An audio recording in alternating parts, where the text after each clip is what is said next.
Today's video is about a new study that we just completed called the Perils of Perception.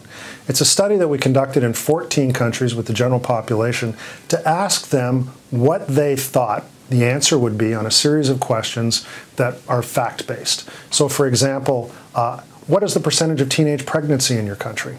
What is the percentage of senior citizens in your country? What's the level of electoral participation in your country?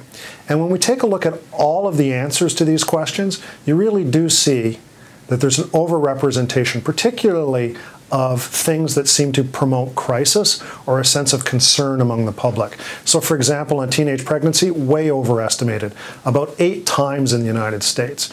Electoral participation, underestimated.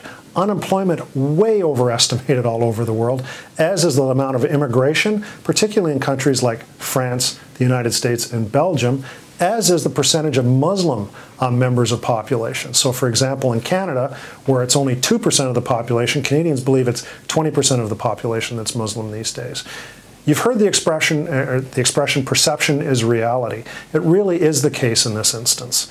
And the problem that you have is when people do believe these things are real, they essentially embrace their prejudices. So the question is, how do you break these things down?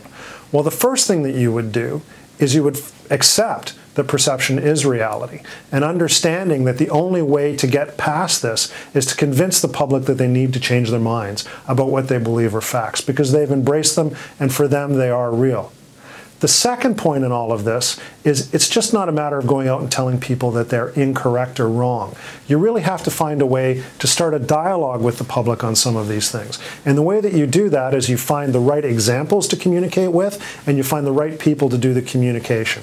And then the third thing is that this is something that's actually measurable and testable. It's something that you can go out and do some research on and discover that there is a gap, and you can track the effectiveness of your communications as you close the gap.